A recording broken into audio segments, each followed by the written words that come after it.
आज आपण सर्वजण ग्राममंगल या संस्थेमध्ये उपस्थित आहोत। माननीय रमेशजी पानसे सर, माननीय हेरमजी कुलकर्णी, माननीय सचिनजी जोशी या ठिकाणी उपस्थित आहेत। आपण बघितलं असेल की काल शालेय शिक्षण विभागाची जबाबदारी पदभार घेतल्याच्या नंतर आज आपल्या पालघर जिल्ह्याच्या या संस्थेमध्ये आम्ही सर्व पदाधिकारी आलेलो आहोत। पदभार घेतल्याच्या नंतर शिक्षणाच्या ज्या काही वेगवेगळ्या पद्धती आहेत की ज्याच्यामध्ये एक आनंददायी शिक्षण विद्यार्थ्यांना आपण कशा पद्धतीने देऊ शकतो आणि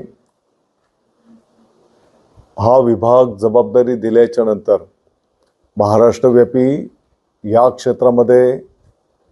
चांगलं कार्य संपन्न केलेल्या काही संस्था, काही शिक्षण तज्ञ यांचा ऑलरेडी एक यादी तयार केलेली आहे आणि प्रत्यक्ष जाऊन तिथे भेट देणं, त्याचं पाहणी करणं आणि एक संवाद साधणं की येणाऱ्या काळामध्ये आपल्याला राज्यव्यापी धोरण ठरवत असताना या सर्व महानुभावांचा त्या ठिकाणी गेली अनेक वर्षांचा त्यांचा जो काही अनुभव आहे त्याचा आपल्याला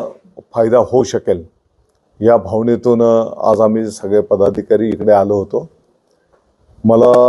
आनंद झाला की एक चांगली कार्यपद्धती ग्राममंगलची या ठिकाणी दिसून आली। मला वाटतं की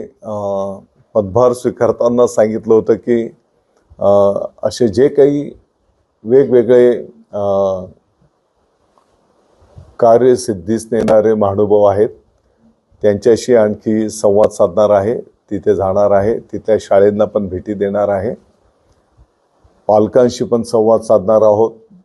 विद्यार्थ्यांशी पण संवाद साधला जाईल, शिक्षक बंधू भगिनींशी पण संवाद साधणार आहोत, काही खाजगी संस्था आहेत त्या संस्था चालकांशी पण आपण संवाद साधणार आहोत आणि मग जे काही वेगवेगळे अँगल्स आहेत त्या अँगल्समधनं जेवढं आपल्याला सकारात्मक पुढे जाता येईल आपलं सर्वांचं उद्दिष्ट असणार आहे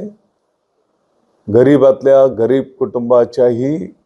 पाल्याला विद्यार्थ्याला एक गुणवत्तापूर्ण आनंददायी शिक्षण मिळालं पाहिजे आणि त्या दृष्टिकोनातून विभाग भविष्यामध्ये मार्गक्रमण करणार आहे।